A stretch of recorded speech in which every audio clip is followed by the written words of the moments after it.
Annie Besant, las leyes de la vida superior. Primera conferencia, la conciencia extensa. Hermanos, vamos a estudiar en común este año un asunto de vital importancia para el pensador, para el estudioso, para quienes desean ser útiles a la humanidad y ayudar a la raza en su progresiva evolución. He dado al asunto de mis conferencias el título de Las leyes de la vida superior. Porque muchas gentes religiosas que a tal vida aspiran parecen inclinados a subtraerla del imperio de la ley, llevándola a extrañas regiones de la arbitraria fantasía, en donde se logre el éxito sin esfuerzo o se provoque la caída sin flaqueza que la determine.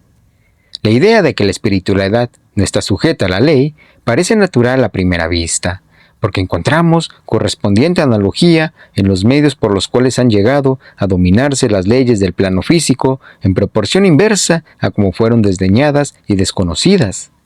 Examinemos, por un momento, alguna de esas repentinas erupciones de las fuerzas naturales. Alguno de esos tremendos estallidos que en pocas horas levanta altísimas montañas, que convierten los amenos valles en escarpadas cumbres y en eriales las tierras fértiles.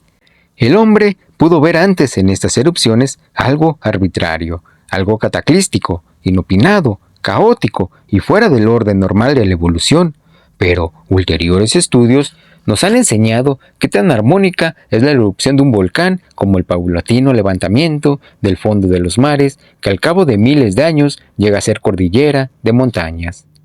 Aunque el primer movimiento parece cataclístico y ordenado el segundo, sabemos actualmente que todo proceso natural, ya lento, ya súbito, ora previsto, ora inopinado, cae bajo el dominio de la ley y está externamente ordenado en su realización.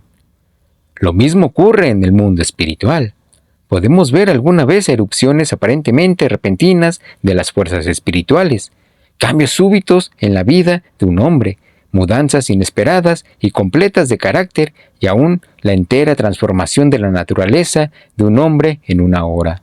Pero sabemos que también en esto predomina la ley, que tampoco en esto hay desorden, y si bien no lo comprendemos aún del todo, empezamos, sin embargo, a reconocer que así en el universo espiritual como en el físico, hay una vida, es siempre ordenada en su acción, por extraña, maravillosa y sorprendente que parezca a nuestros ciegos ojos.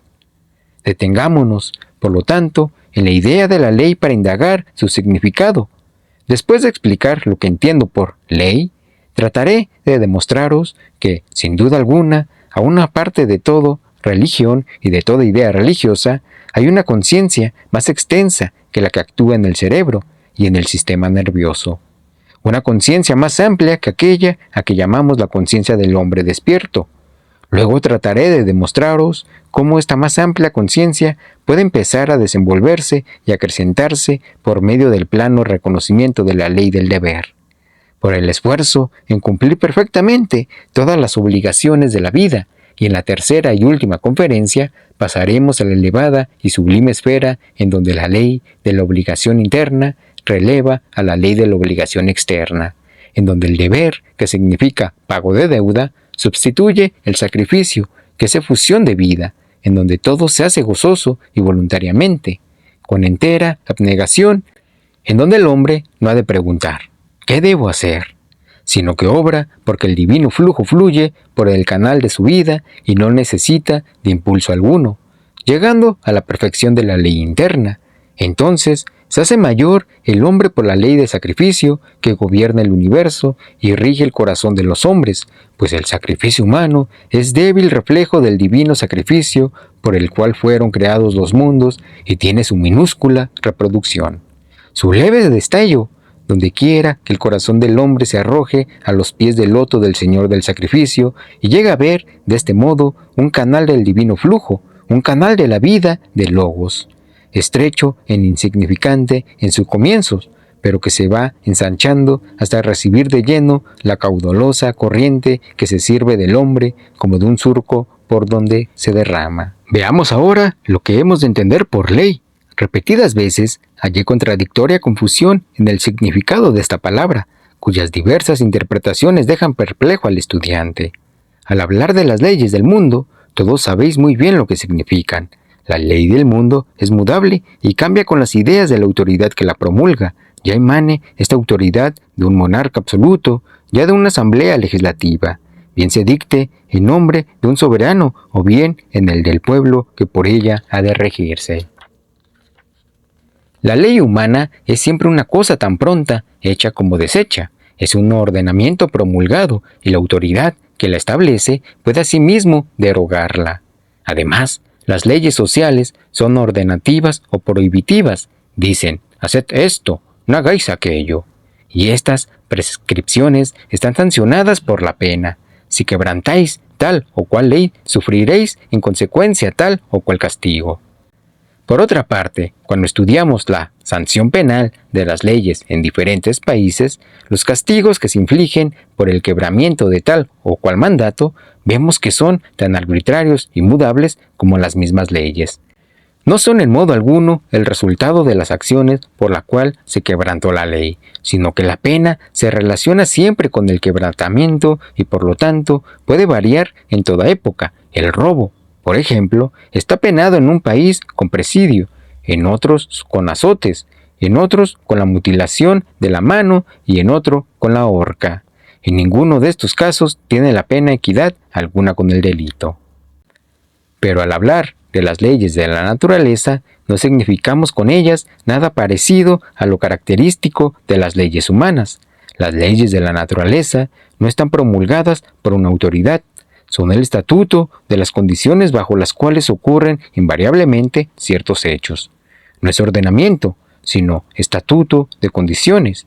Donde quiera se reúnen tales o cuales condiciones, se reproducirán tales o cuales hechos, como manifestación de una consecuencia, de una continuidad inmutable, invariable e irrevocable, porque estas leyes son expresión de la divina naturaleza, en la que no caben mudanzas, ni vacilaciones, ni veleidades. La ley de la naturaleza no es un edicto de ordenación y mando que diga, haced esto, no hagáis eso otro. Es un estatuto según el cual las mismas causas o condiciones determinan irremediablemente los mismos efectos o fenómenos. Si las condiciones cambian, también cambiarán los resultados.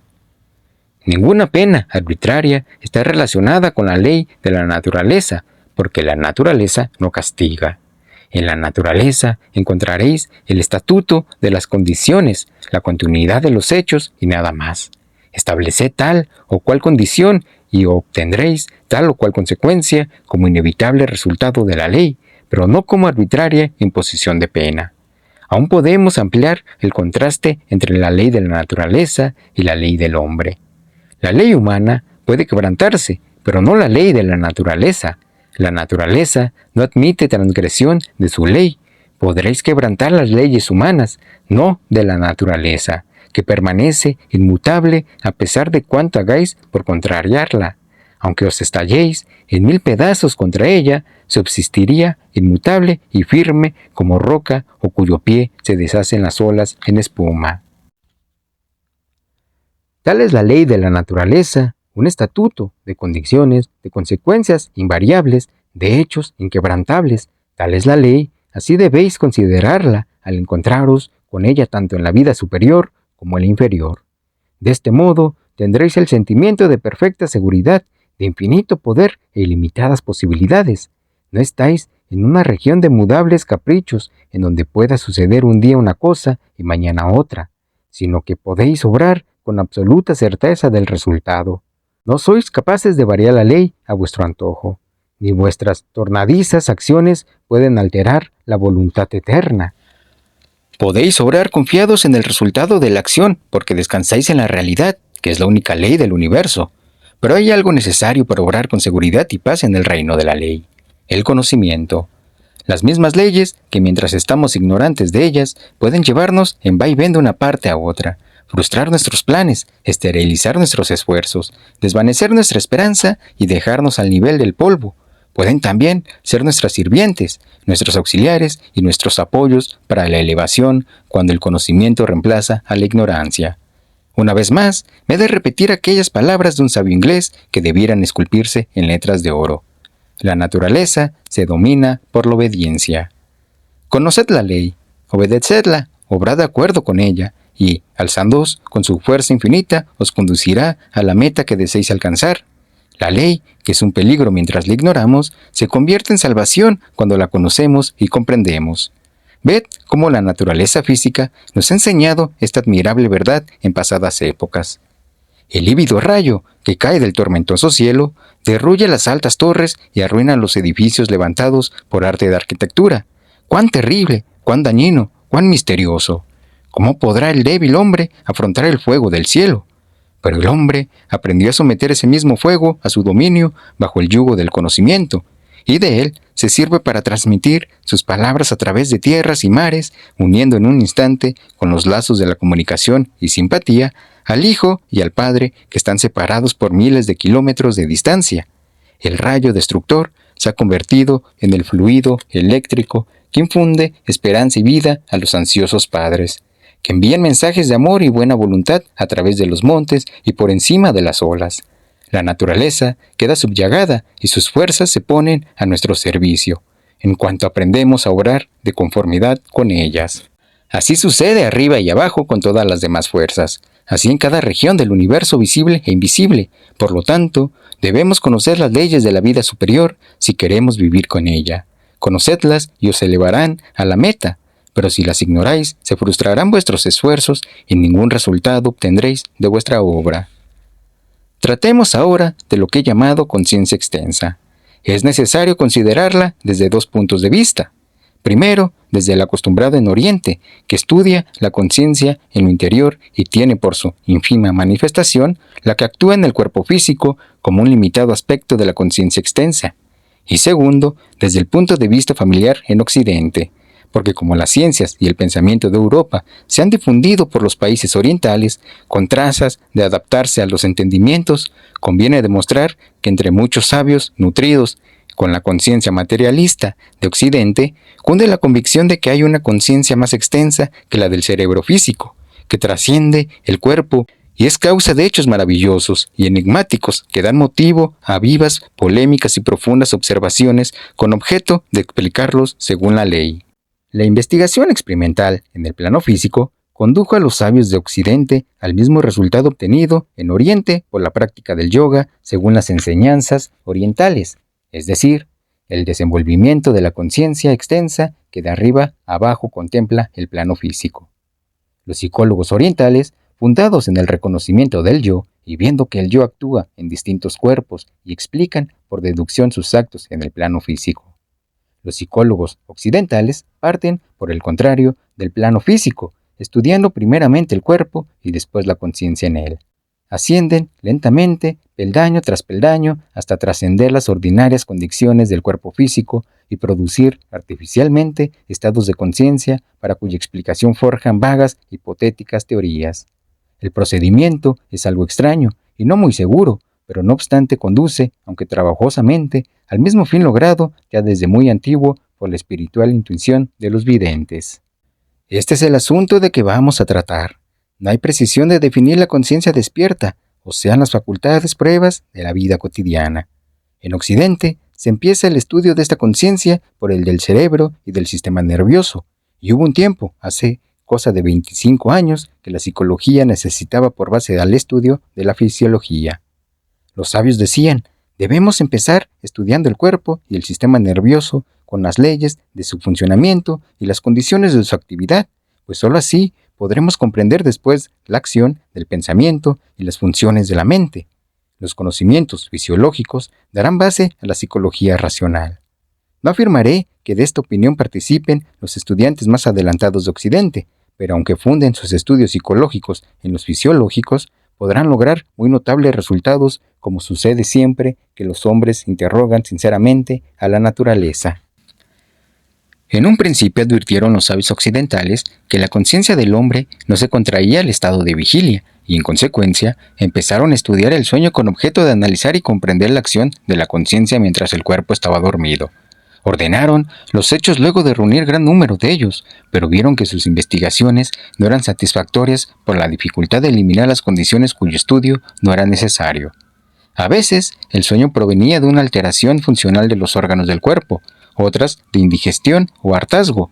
Convenía eliminar estas condiciones y por fin probaron de estudiar la acción de la conciencia en sueño, provocándolo artificialmente de modo que reuniese determinadas condiciones elegidas a voluntad y no resultara de disturbios fisiológicos. Así empezaron las experiencias de hipnotismo que se han repetido infinidad de veces y cuya descripción se halla en los tratados especiales sobre la materia. ¿Qué resultado dieron en suma los experimentos hipnóticos? Que en condiciones bajo las cuales era imposible el pensamiento normal, ya que el cerebro estaba aletargado. Se producían fenómenos en extremo sorprendentes, pues no solo no disminuía el vigor de las facultades intelectuales, sino que se hacían más penetrantes, agudas y perspicaces. Los experimentadores vieron con sorpresa que en el sueño hipnótico la memoria retrotraía sus recuerdos a los olvidos años de la vida, reproduciendo incidentes de la niñez y que, aparte de la memoria, también se manifestaban más vigorosos y ágiles el juicio, el raciocinio y la argumentación. Resultado, asimismo, mayor lucidez en las funciones de los sentidos a pesar de la sensibilidad física de los órganos. El ojo que ni siquiera pestañeaba, expuesto al resplandor de una luz eléctrica, podía ver a distancias imposibles de alcanzar en estado de vigilia y responder a preguntas hechas desde lejanas distancias. Estos resultados dieron en qué pensar a los sabios y se dijeron: ¿qué conciencia es la que se ve sin ojos y oye sin oídos? Que recuerda y raciocina cuando el órgano de la memoria y de la razón está en letargo. ¿Qué conciencia es esta y cuáles son sus instrumentos? Pero no solo en estado hipnóptico se produjeron tales resultados. También se echó de ver que cuanto más profundo era el trance, tanto más elevada era la conciencia. Este fue el inmediato progreso en los experimentos.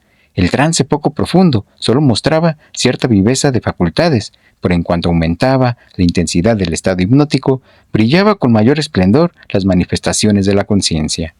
Los hechos observados establecieron el convencimiento de que el hombre no tenía una sola, sino varias conciencias, por lo relativo a su modo de actuar. Entre los numerosos experimentos realizados durante este estudio, cabe mencionar el caso de una safia aldeana que en su estado normal de vigilia era estúpida, ignorante y torpe, pero que hipnotizada daba muestras de aguda inteligencia, siendo lo más raro que en estado de trance se contemplaba a sí misma en su conciencia inferior, y se trataba con frases despectivas y de exteriores ultrajantes. Sometida a trance más profundo, revelaba todavía mayor lucidez intelectual y más elevada conciencia, vituperando en sus graves y circunspectas palabras los actos, faltas y limitaciones de sus otros inferiores estados de conciencia. Así se revelaron en esta aldeana 3 distintos estados de conciencia, con la circunstancia de que ésta era tanto más elevada cuanto más profundo el trance en que la sujeta caía. Se observó, además, otro hecho tan extraño como los anteriores. En estado de vigilia, no recordaba ni sabía la aldeana lo más mínimo de su segundo y tercer estado de conciencia, que para ella eran como si no existiesen. Por otra parte, en el segundo estado de conciencia, conocía su individualidad en el plano físico, pero no la del tercer estado de conciencia, en que a su vez dominaba los 2 inferiores, sin presentir otro superior. Estas experiencias sugirieron, además, la idea de que no solo podía demostrar la conciencia facultades superiores a las del normal estado de vigilia, sino que la conciencia inferior no podía conocer a la extensa conciencia que se revela más allá de sus limitaciones. La superior conoce a la inferior, pero no ésta a aquella. Por lo tanto, la ignorancia en que se halla la conciencia inferior no es prueba de que no exista la superior. Las imitaciones que atan la conciencia inferior no es prueba de que no exista la superior. Las imitaciones que atan la conciencia inferior no valen como argumentos contra el estado superior de ella. Tales han sido los principales resultados de la investigación científica en Occidente. Examinemos ahora la cuestión bajo otro aspecto. Los fisiólogos materialistas, al estudiar cuidadosamente la estructura del cerebro, se detuvieron en el examen de aquellos sujetos que habían manifestado anormales circunstancias de conciencia, sin hallarse en trance, producido por medios artificiales.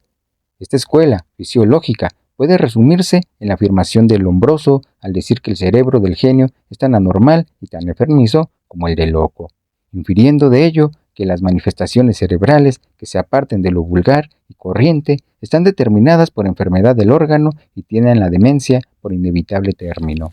Antes de Lombroso ya hubo quien así opinase, pues un verso de Shakespeare dice que el genio está íntimamente aliado con la locura.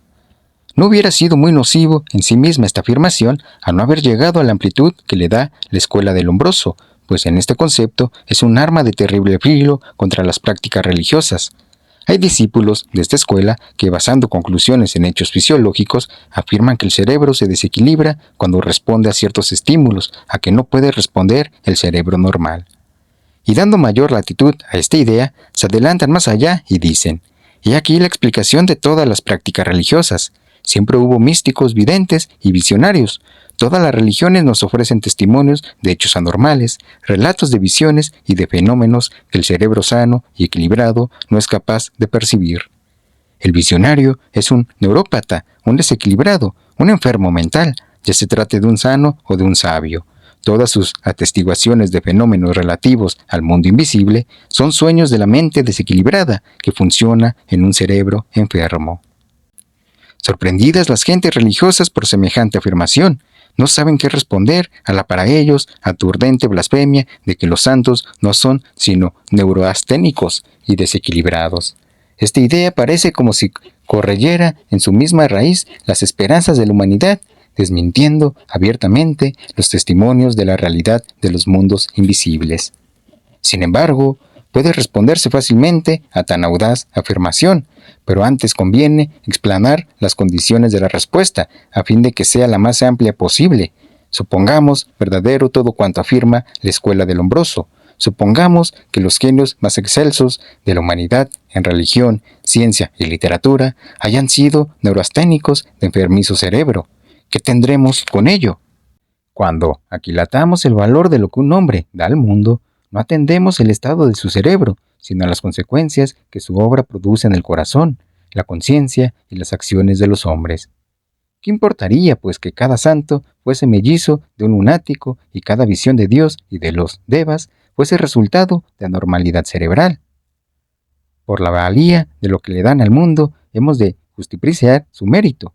Cuando un hombre cambia completamente de vida al ponerse en compañía de un santo, ¿podremos explicar la mudanza diciendo que está enfermo el cerebro del santo?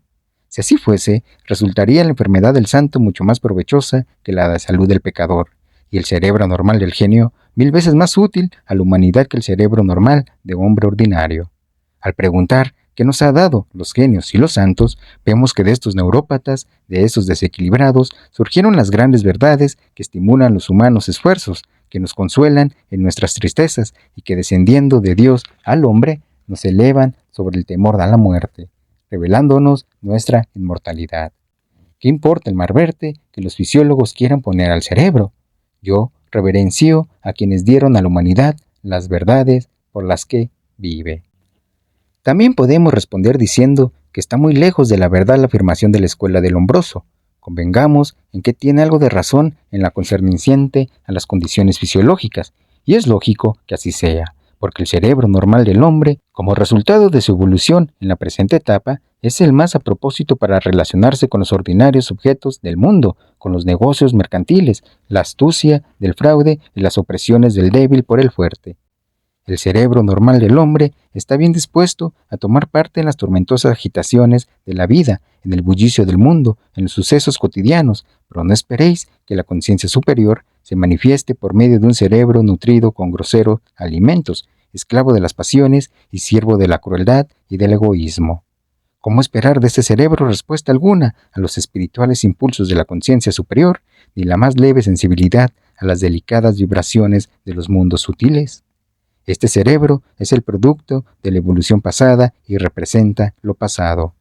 Pero, ¿cuáles son aquellos otros cerebros que responden a vibraciones sutiles?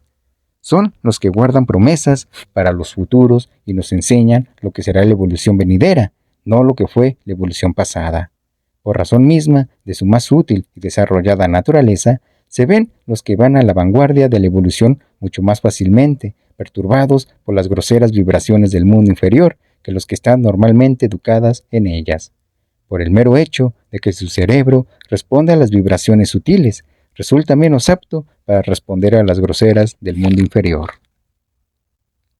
Hemos de tener en cuenta dos condiciones muy diferentes. Primera, el cerebro sumamente desarrollado, normalmente sensible y pronto a responder a las vibraciones sutiles con exquisita delicadeza de equilibrio, tal es el cerebro del genio en sus diversas modalidades espiritual, artística, científica y literaria.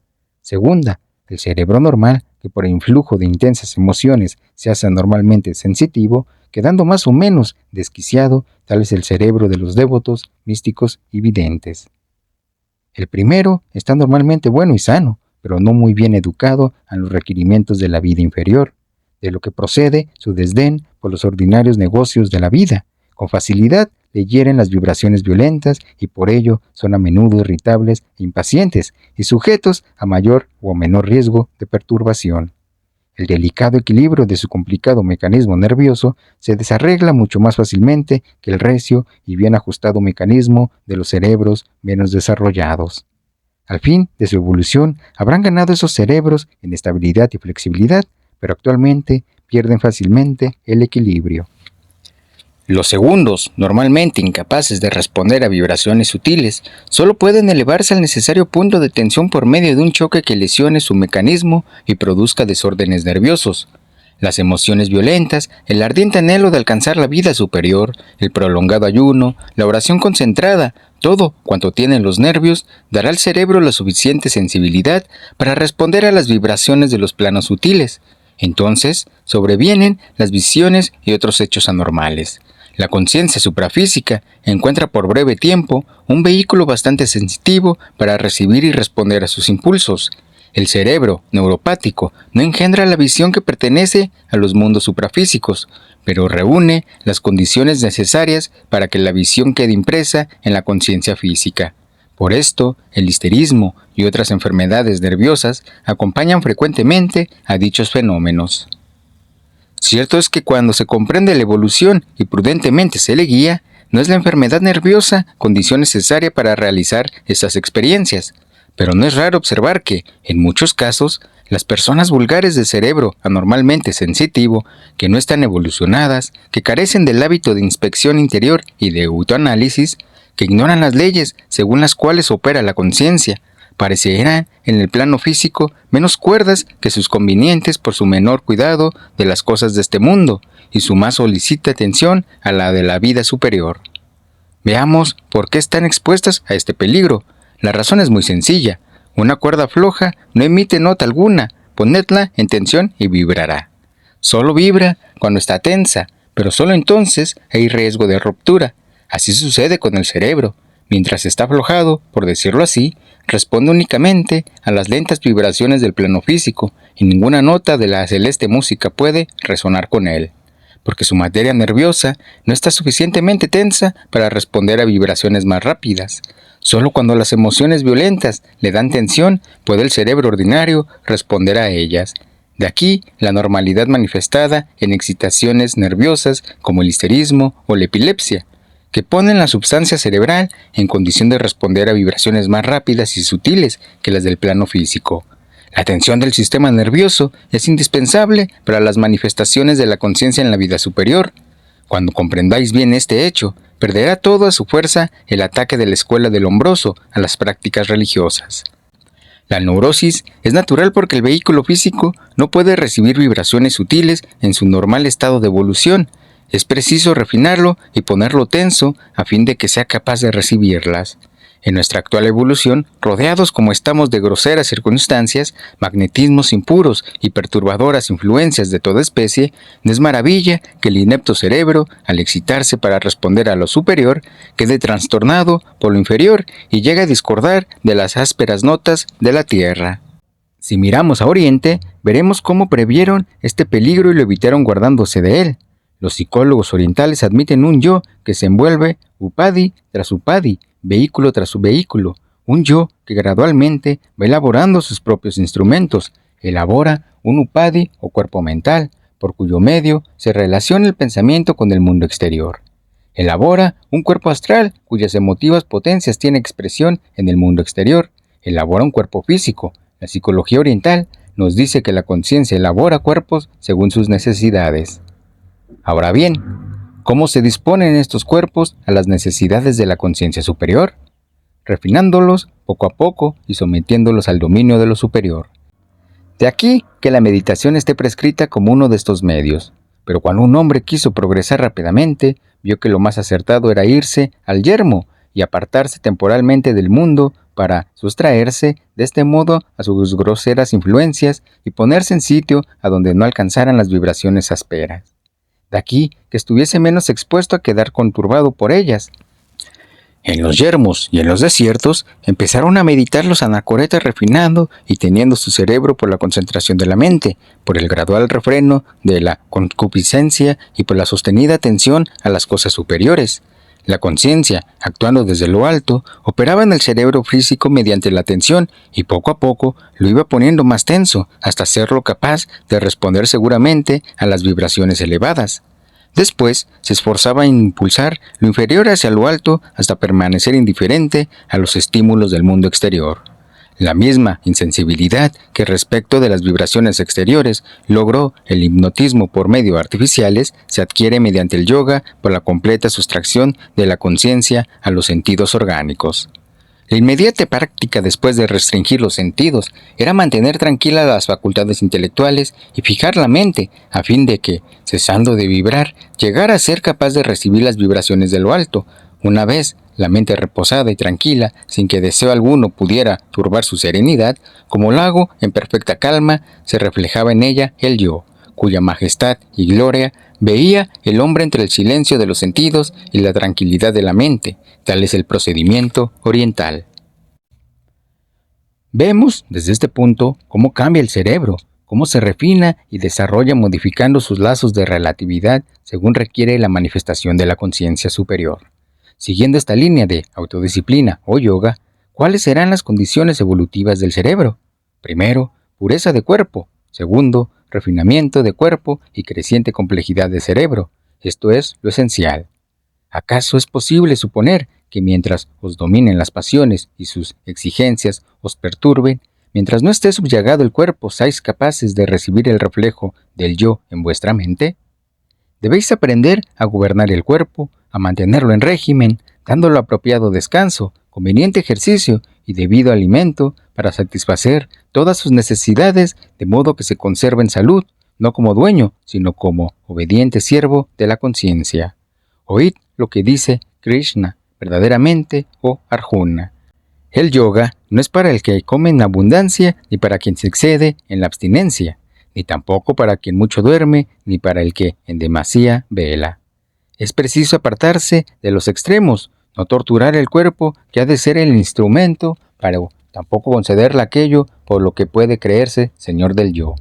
Cuando se sigue este método, llega el cerebro a ser capaz de recibir vibraciones sutiles sin desequilibrarse y sin sacrificar la salud en la adquisición de sensibilidad y delicadeza. El yogi es sumamente sensitivo, pero está perfectamente sano, sometido y purificado el cuerpo.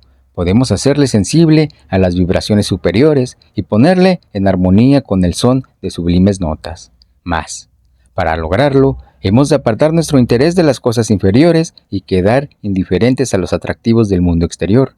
Hemos de tener armonía, vairagya, porque tal es la condición requerida por la conciencia superior para manifestarse en el mundo físico. Mientras apetezcáis las cosas de la tierra, la conciencia superior no podrá emplear el cuerpo carnal como vehículo.